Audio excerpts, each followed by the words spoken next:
we saw this glow of light, just this kind of a halo of a light, just kind of beaming out. He wanted to tell me about a crash of some sort of craft that had occurred on his ranch.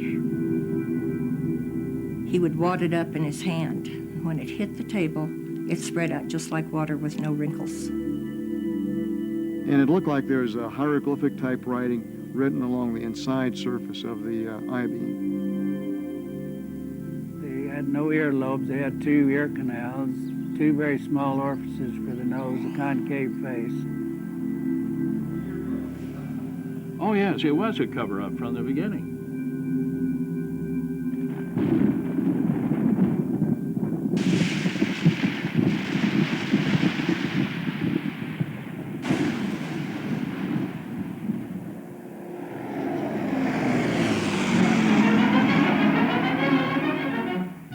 Roswell, New Mexico, 1947, a military town and Air Force base, home to America's 509 bomb group, a tight-knit community of soldiers and civilians in the heartland of rural America.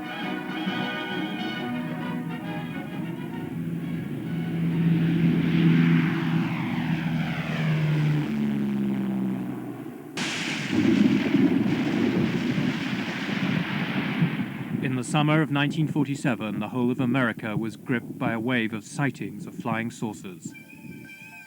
In Roswell, there were many witnesses to a strange light in the sky.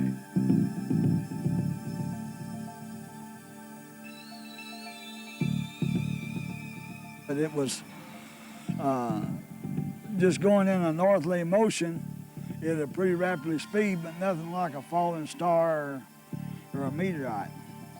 So bright like that, you couldn't look direct at it very long at a time. Then you had to look to the side of it, just like looking into a bright sun. William Woody is 61, a pig farmer who worked for the local bus company in Roswell. He remembers to this day what he saw on the night of the 4th of July, 1947. I was 13 years alive, and that was the first time I'd ever seen anything like that. We got in the old truck one morning and headed north out 285 just to see if we could locate it. Every exit or path off of the highway was blocked off with the military sentries, and said that that was under investigation and nobody was allowed to go either east or west off of the highway.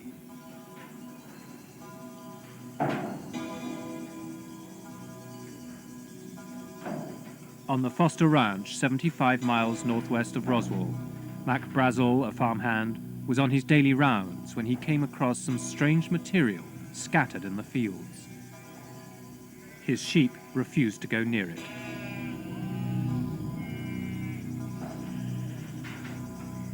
Unable to identify what it was, Brazel traveled 20 miles to show his nearest neighbor what he had found. Loretta Proctor is 83 and still lives on the same ranch near Corona, north of Roswell. She remembers Brazel arriving on horseback with a collection of strange material. He showed us this piece that looked like plastic or wood of some kind, and he said that there was some metallic-looking stuff that when you crushed it, it just straightened right back out. It wouldn't stay crushed. And there was some beams or something that he said had kind of pinkish purple printing on it. Well, we told him it's probably a UFO and he should report it.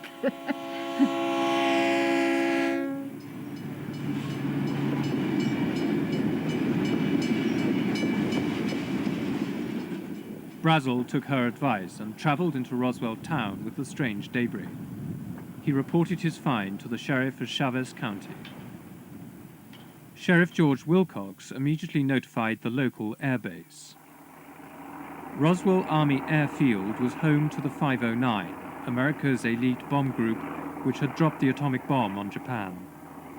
As the only atomic bomb squadron in the world, it was surrounded by the highest levels of security and secrecy. The 509's air intelligence officer was Major Jesse Marcel. he was assigned to investigate the material that the rancher had brought in. Marcel drove out to Brazel's ranch to collect some of the debris.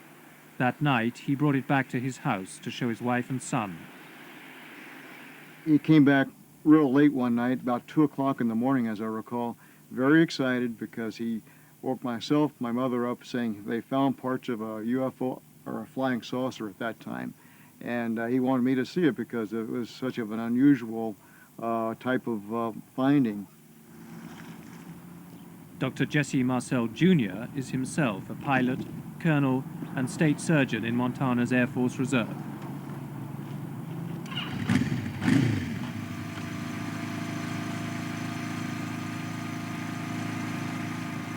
In 1947, he was 12 years old, but he vividly remembers the extraordinary nature of the material he saw that night in Roswell.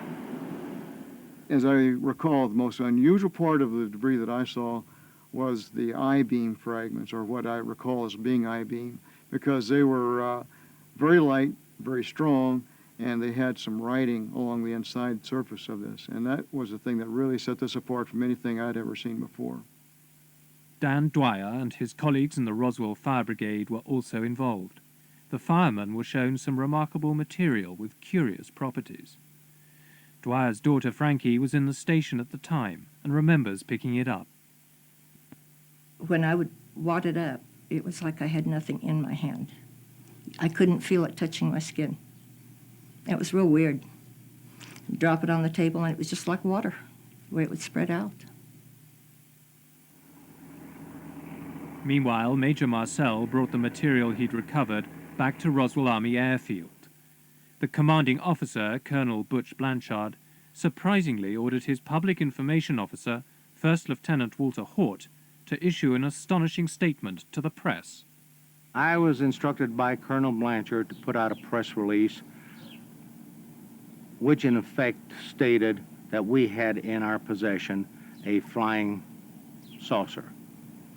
In essence, it said that we have in our possession a flying disc.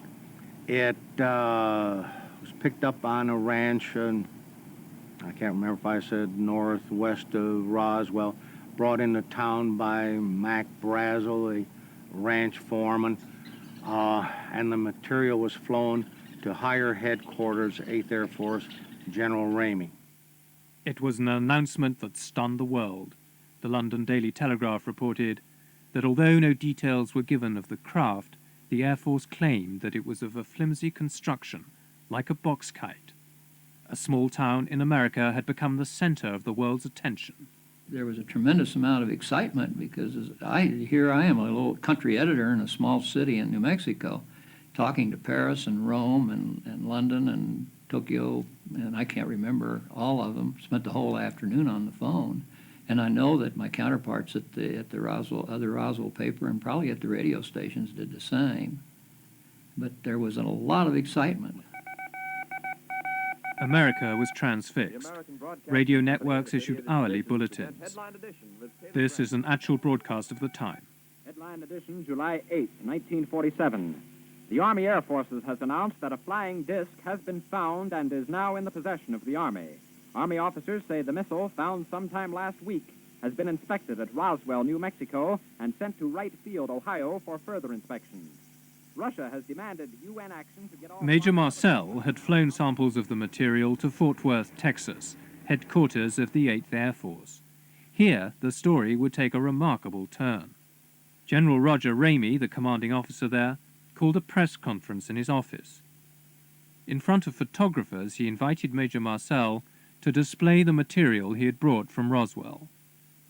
The base duty weather officer was also ordered to attend so that he could give his verdict to the press as to precisely what Marcel was holding in his hands. The general called and said, "Get your ass over here to my office.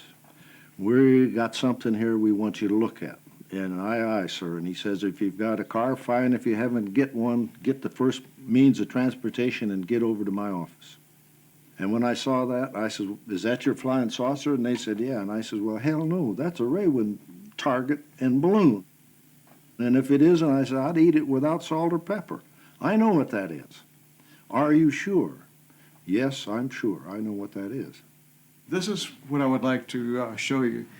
In here, this is the photograph of the debris that was seen in General Ramey's office at Carswell Air Force Base in Fort Worth, Texas.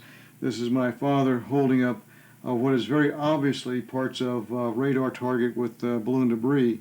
In here, you see balsa wood fragments. You have actually parts of the balloon envelope in of itself, and you have what looks like paper-backed metal foil. And to emphasize this, this is not what was seen on the floor of our kitchen that evening or that late early morning hours in 1947. This is totally different. The implication is that Major Marcel may have been ordered to take part in a cover-up that involved switching the material from Roswell for a common weather balloon. General Ramey and the Air Force now discounted their earlier press announcements that they had found a flying saucer. The story was officially dead. But back in Roswell, those who had reported the original story found that the military were behaving somewhat strangely over what they now claimed was merely a weather balloon. Frank Joyce had been the first to announce the original news of the flying saucer at local radio station KGFL just a few hours earlier. I got a phone call. Well, I got a number of phone calls, but the one that really got my attention was purportedly from the Pentagon. There was a young lady on the line saying, Colonel so-and-so, this is the Pentagon calling. And this was within a few minutes of it going out on the wire. And the voice on the line says, who is this? I tell him. He said, you put that story on the air about the flying saucers? And I mean, his voice was, you know, the type that really conveys menace and power. And I said, yes, I did. And he says, you're going to get in a lot of trouble for this, or made some threatening comment. And I said, look, I'm a civilian. You can't talk to me this way. You can't treat me this way. You can't tell me what to do in stories I put on the air. And he says, I'll show you what I can do. And bang, hung up the phone. And the voice at the other end of the line showed exactly the power that he had to the owner of the radio station. I got a call from Washington from one of the offices of one of the senators saying, look, if you put out any stories on this thing, you're going to lose your license. And it's not going to be over a period of time. It's going to be the same day that we tell you that you're off the air. Frankie Rowe, the fireman's daughter who had handled some material, had always regarded the Air Force in Roswell as friends of the town. But an unexpected visit from the military to her home would now cast the Air Force in a sinister new light. He had this club or stick or whatever it was, and he was beating it on his hand. And he would hit it. Every time he would say something, he'd hit his hand. And he said, I want you to know you were never there. I didn't understand what he meant, because I said, yes, I was. And he said, no, you weren't. I said, yes, I was. And he said, can't you get this through your head? You never saw anything. You were not there. You don't know anything. And he said, you know, this is a big desert out here. We can just take you out in the middle of this desert and no one will ever find your bodies. He said, you'll be nothing but bones and nobody will ever know what happened to you. And I told him I would not talk about it. If it were not for the threats, the entire Roswell affair could be viewed as nothing more than an embarrassing mistake. But in 1965, Butch Blanchard, now a four-star general, attended a reunion dinner in Roswell, and the incident had not been forgotten. He had been the commander here in 1947, and I was at a table with the general and several other locals when they were interrogating him about the 1947 incident. And he declined to answer any of the questions, except he did comment that it was the damnedest thing he'd ever seen. He never would discuss it, but several months later, one night, I badgered him again, as I like to do, and he said, well, and then he paused. He said, I'll tell you this, and I'm paraphrasing him because I don't remember exactly how he said it, but in essence he said, What I saw, I've never seen before.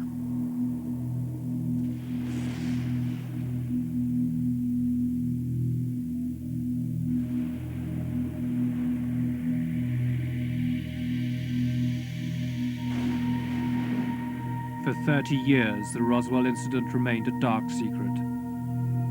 Town and military maintained an uneasy silence.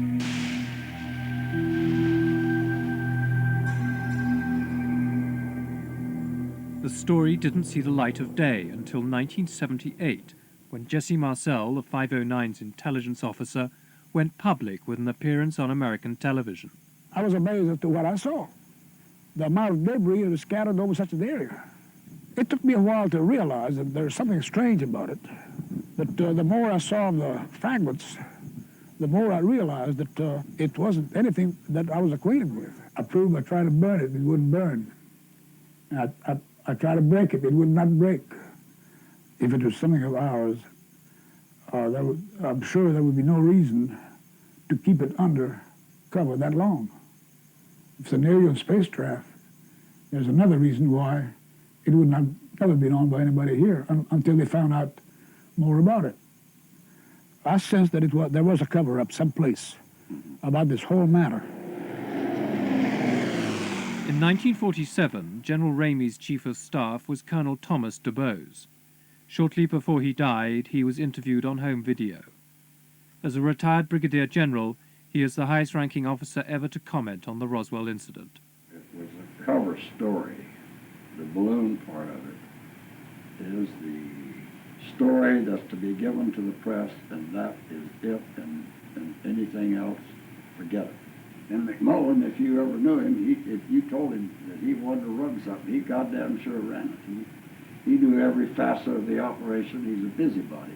He wanted to know what the hell was going on, who was pissing on the sidewalk, and all that sort of thing. General McMullen, the deputy head of Strategic Air Command at the Pentagon, was in charge of the entire operation, according to General DuBose. McMullen told me, you are not to discuss this, and this is a point of which this is more than top secret, as he said. It's beyond that. It's within my priority as deputy to George Kenney, and he in turn responsible to the president. This is the highest priority you can exist, and you will say nothing, and that's the end of it. And Jesus, that's from the commander-in-chief, and you forgot about it. The revelations of DuBose suggest that the American Air Force did indeed have something important to hide. There's no question about that. General DuBose said that specifically to us, that the balloon explanation that the Air Force offered was a cover story to get the reporters off General Ramey's back. So we have a wide body of testimony. There was a cover-up. We have military witnesses saying they were sworn to secrecy. We have radio employees telling us that they were told if they broadcast their interview with Mac Brazel, they better look for a new job because they'd be out of the radio business the next day. We can show that beyond a shadow of a doubt. There's no question there was a cover-up. The question is, what were they hiding? What could the Air Force have been hiding for the last 40 years?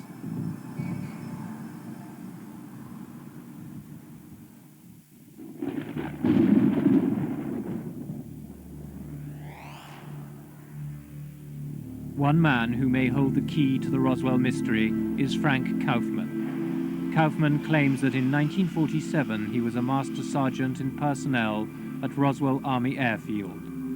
But what was not known at the time, he says, is that he was also a covert member of a highly secret counterintelligence unit codenamed the Nine. Tonight, Kaufman reveals for the first time what he claims is the true story of the Roswell incident. I was assigned to Roswell in 1942. My duties at that time was somewhat classified.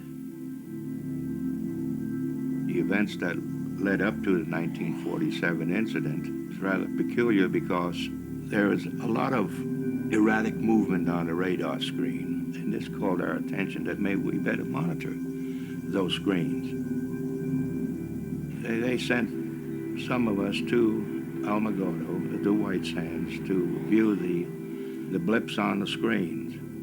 The blips were just dancing from one end of the screen to the other, and then all of a sudden there was kind of a flash, and it just disappeared.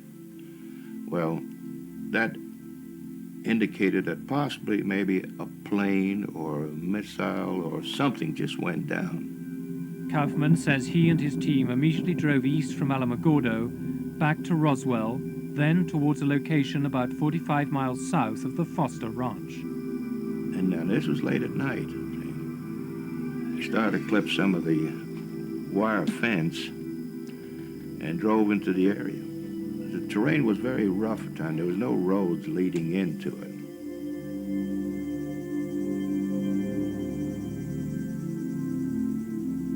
We saw this glow of light, just this kind of a halo of a light, just kind of beaming out.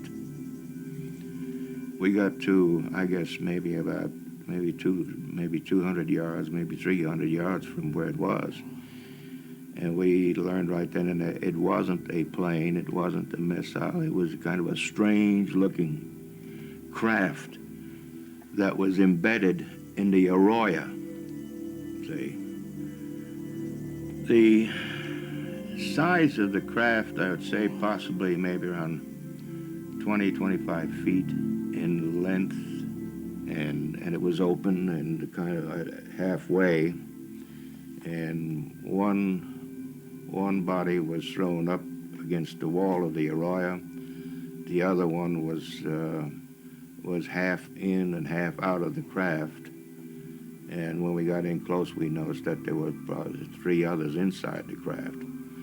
Then we radioed in back to the base to have a truck, a flatbed, and a crane and everything else just come out to the site, and we prepared everything to clear everything off. Frank Kaufman provided us with what he claims is a copy of his official report on the Roswell Incident. A top-secret document containing observations and sketches of what he saw at the time.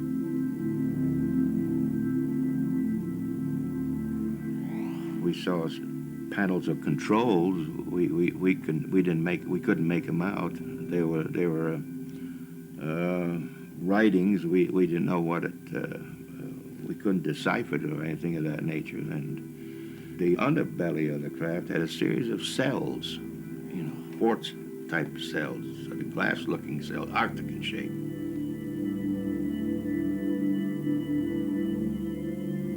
This is the actual site where Kaufman says he saw the strange craft for the first time. This is an artist's impression of the aliens based on Kaufman's own descriptions.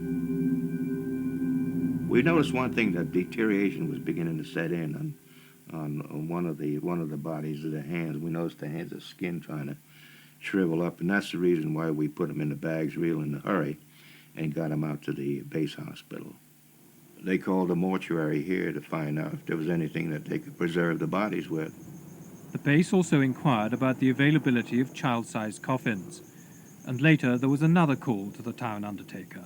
And I received a call later from the same mortuary officer stating that what embalming fluids consisted of, what would it do to the blood contents, what would it do to tissue, stomach contents, and how would it alter it. And I informed him what the answers that he wanted. Glenn Dennis also had the ambulance contract to ferry any injured servicemen to the base. That same day, he took an airman to the hospital and was amazed to find himself being roughly escorted off the base by military policemen who told him he had no right to be there.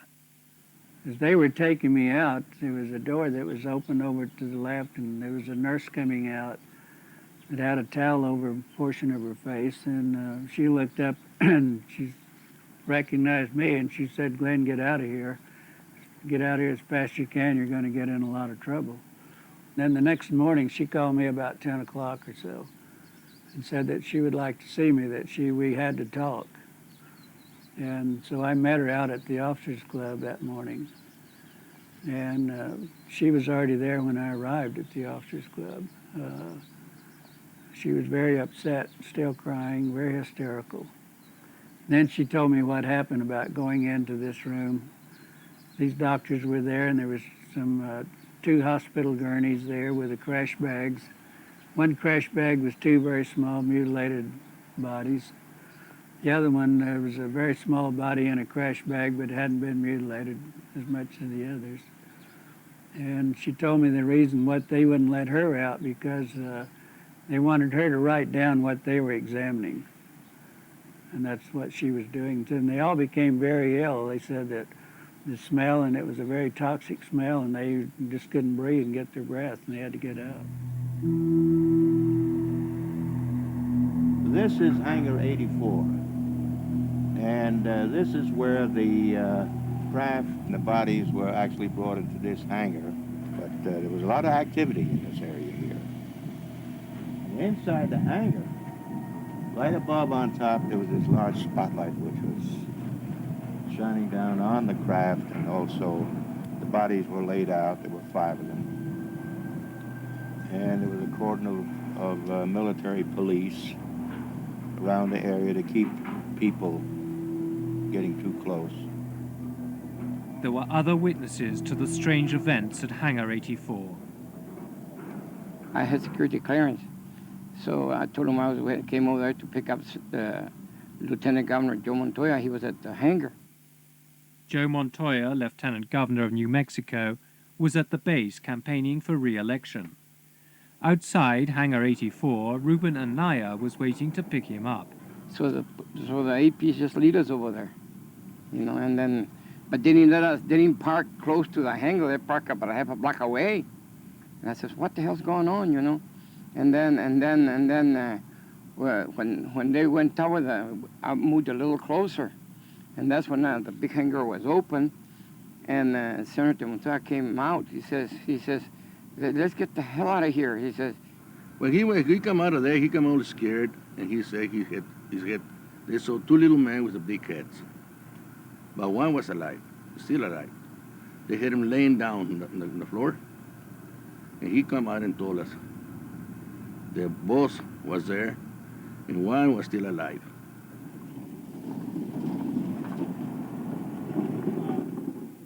There were other witnesses with strange reports of aliens. Fireman Dan Dwyer told his daughter Frankie what he had seen. He said it did not come from this world, did not look like anything he had ever seen, and he said there were little people out there. And Mother asked him what he meant by little people, and he said they weren't human people, but they were little people. He said there were 2 that were already dead when they got there, and they were put into body bags. And I don't know if the one that was still alive had put them into the bags or if someone assisted at the time. There was one that was still alive and was walking around. At the sheriff's office, Sheriff Wilcox's wife later told her daughter what had really happened.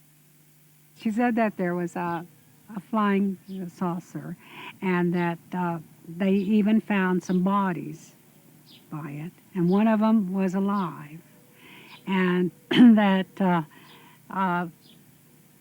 the Army Air Force had come and threatened my father and his family to not mention anything at all about it. According to Frank Kaufman, the debris and bodies were flown to Air Force Intelligence Headquarters at Wright Field, and another consignment was sent to Andrews Air Force Base in Washington. How high did it go?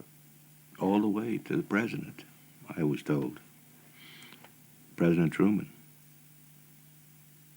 The fact is, there is no proof, evidence, documentation, physical evidence of any sort to prove that your story is true. That's right. You have to accept it. I mean, you either believe it or you don't. I mean, see. There is no independent evidence to corroborate Frank Kaufman's story. Proving his involvement in clandestine operations, he claims, would be in breach of his military oath.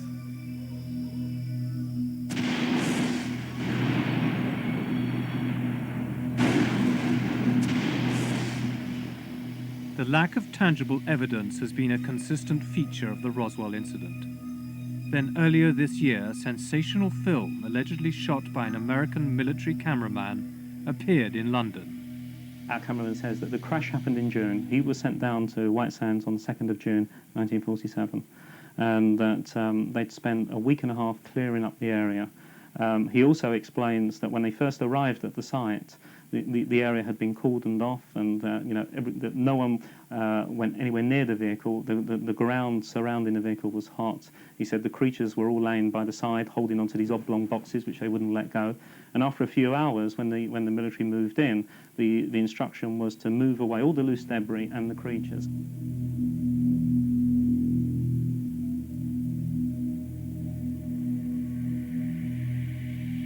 Ray Santilli claims he negotiated for 2 years to buy this film. He's the only person who knows the identity of the cameraman who shot it. According to Santilli, the poor quality is explained by the circumstances under which it was photographed. When he tells you that the camera had no zoom facility, when he tells you that he was wearing the same outfit as the surgeons, and when he says that these cameras had a fixed focus, and that when they moved in, that then there was no way of controlling the focus, and and it was possible. He was steaming up inside the costumes, and he was trying to operate the camera to the best of his ability. You just have to accept it.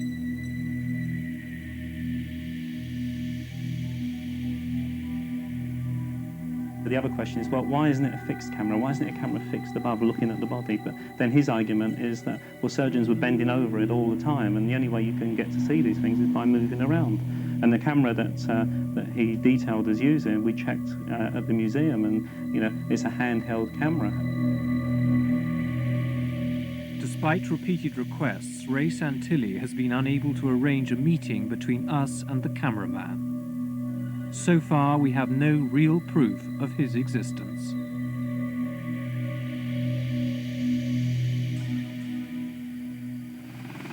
The American Air Force categorically denied the existence of spacecraft and aliens, but mounting pressure from the public and a determined congressman forced the Pentagon to launch their own investigation.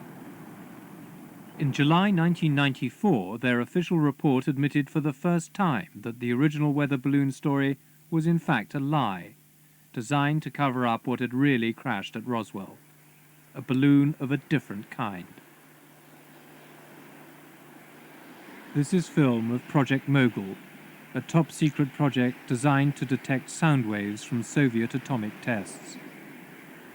The Air Force report states that Project Mogul offers the most likely explanation for the Roswell incident. I suspect that our Flight 4 on the 4th of June was probably the source of the debris that the Ranger found. It was not recovered, and the record indicates that the B-17 abandoned tracking it while it was still airborne, and it's my memory that it was over a little town called Arabella, just north of Capitan and about 17 miles from where some debris was later found.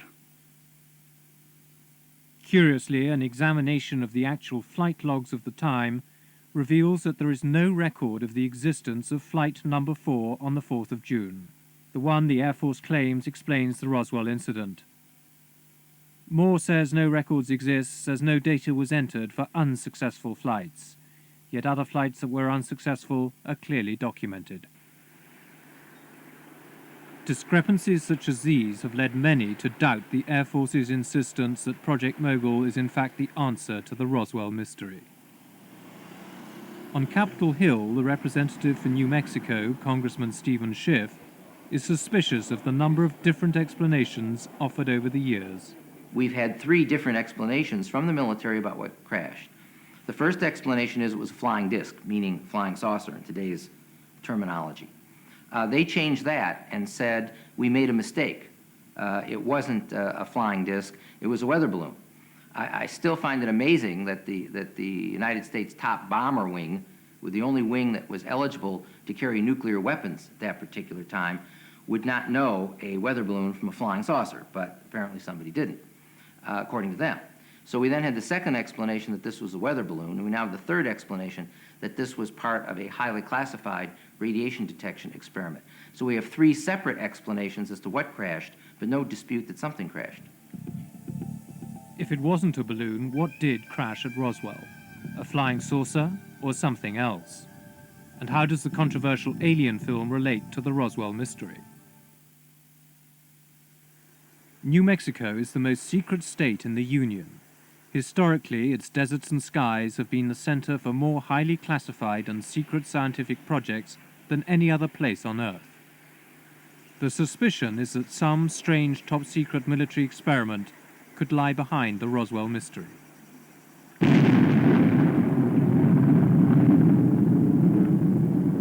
"50 years ago, the first atomic bomb was detonated in the Trinity test near White Sands. This summer, stealth warplanes were still on test flights in the skies above New Mexico.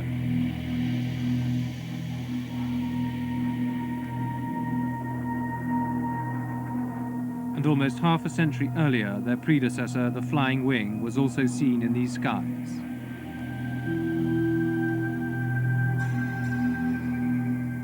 In 1947, White Sands was the location where America developed its early missile technology with V-2 rockets captured from the Nazis. Nazi scientists had been secretly relocated at the end of the war to develop the first stage of America's space program.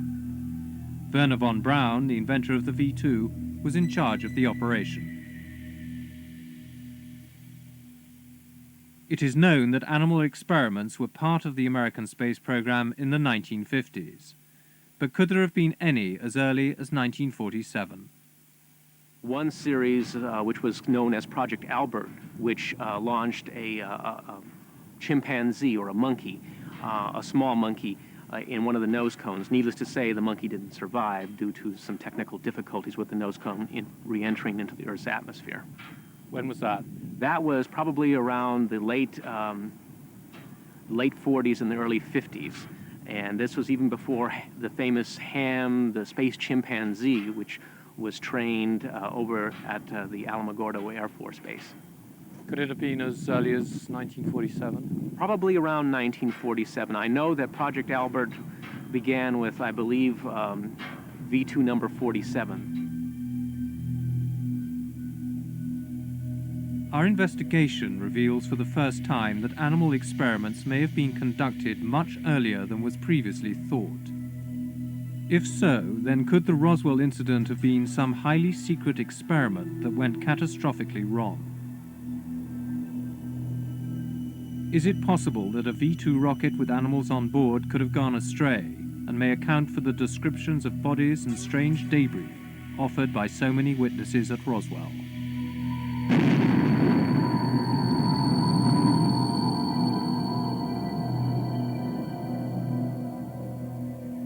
Could the metal with the curious properties at the Foster Ranch have come from a crashed V-2? We have researched our records extensively, and on that specific date and time, and even that month, we had nothing that could conceivably be within that area. We had been launching some balloons, but nothing in that particular month when the crash at Roswell occurred. And all of our rockets that we did launch could be accounted for during that time period, and there was nothing that White Sands had available at that time that could reach that far over to Roswell. As far as White Sands is concerned, we're pretty clean on this incident. If the military authorities are to be believed, the records rule out the possibility of a crashed V-2. But the military admitted lying before to cover up something more secret. It is this possibility which leads many to believe that the cover-up continues. And according to Ray Santilli, the cameraman of the alleged alien autopsy seems to offer a tantalizing clue. They're not alien creatures as far as he's concerned. He just calls the creatures freaks all the time. He says they've got no reason to be here, and he says he doesn't know what they are. Our cameraman's a very religious guy. He just refuses to believe. And he was there at the time. He saw everything that happened, but he refuses to believe that these are extraterrestrials. He just says that, you know, it's just some goddamn experiment, and that's it. You know, he just calls them freaks. You have to remember, this is a cameraman that was there at White Sands with the Trinity experiments as well. It appears that lots of weird and wonderful things happened at that time. As well as the autopsy, there is footage of strange debris, allegedly recovered at the site of a crashed space vehicle. Whatever the Santilli film represents, there is no question it demands serious investigation. These symbols bear some resemblance to actual letters. V-I-D-E-O, video.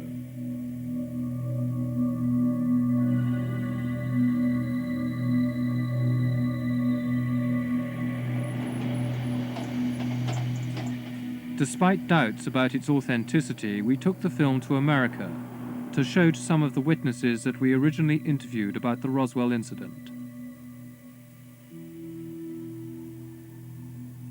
The symbols are vaguely consistent with my memory, since I can't be absolutely sure though, but they certainly could be consistent with what I saw. The differences would be the size and the fact that the ones I saw were not raised above the level of the beam.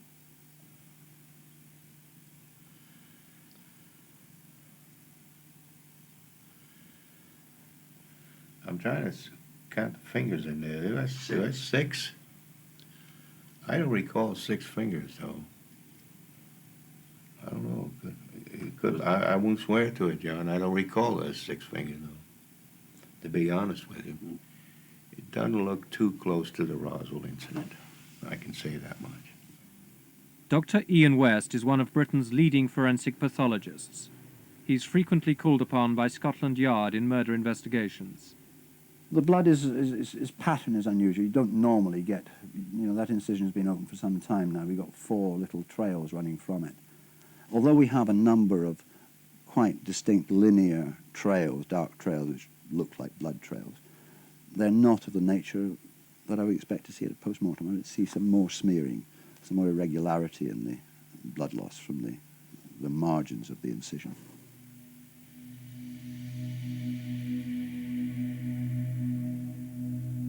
One has seen one distinctive organ removed from the upper central abdominal region. It's of the size of a liver, but it's not of the liver shape, and it's not in the liver position. I've seen no intestines that I can distinguish. I can't distinguish the thoracic organs.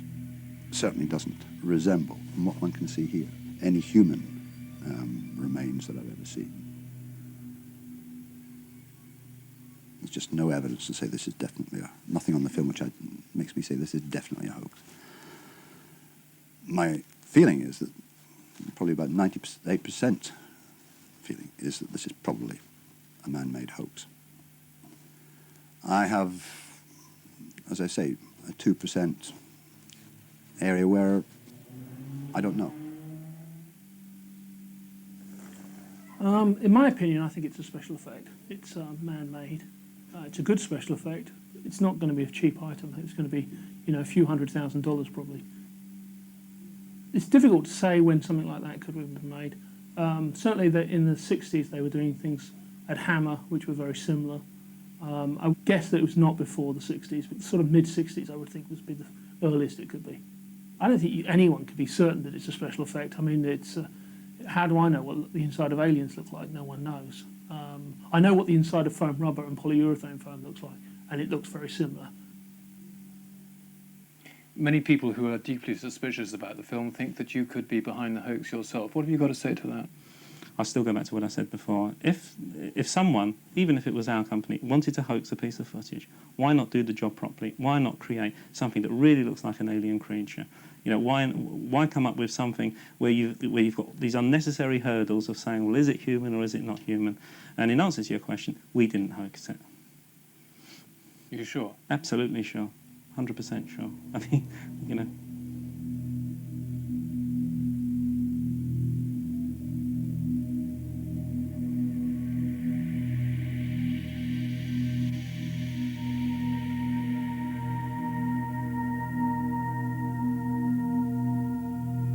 As of this moment, there is no conclusive evidence to prove that the film is either genuine or a hoax.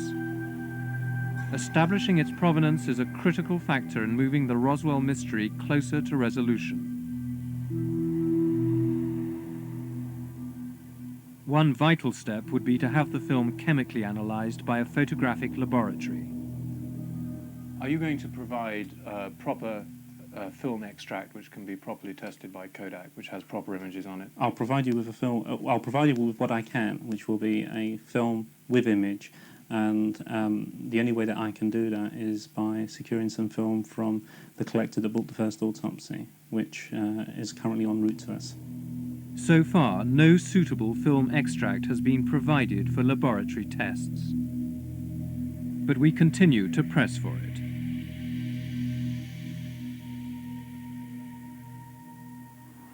Back in Washington, the search for tangible evidence of what happened at Roswell has continued on a different front.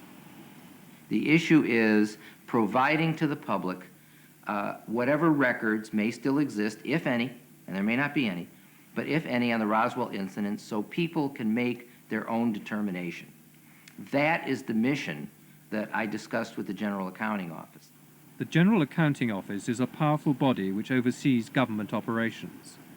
They have been investigating government agencies to establish if there are any official records of the Roswell incident. In July this year, the GAO reported that the Air Force had destroyed their records relating to Roswell.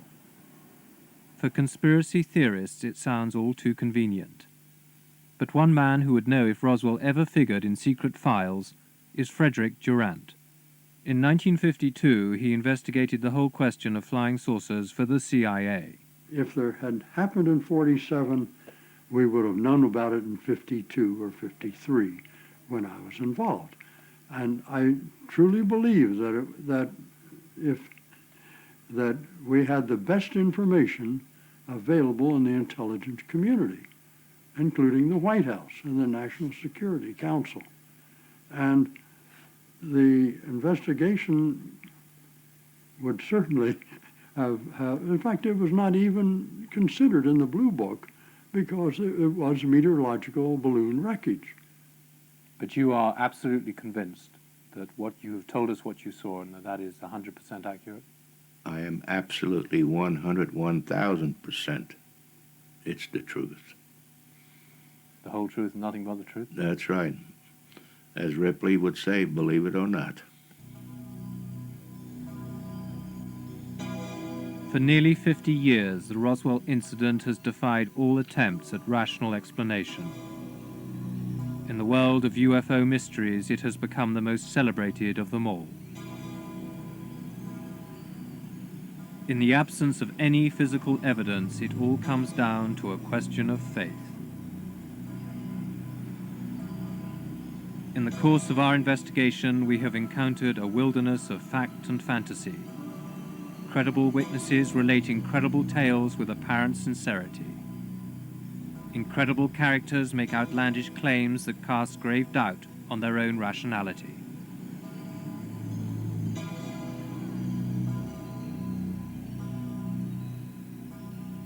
But could so many ordinary people from the rural heartland of America be either lying or afflicted by a false memory syndrome that leads to similar accounts of the same story? Basically, I think you'll find that the people who are telling you these stories are very ordinary Americans.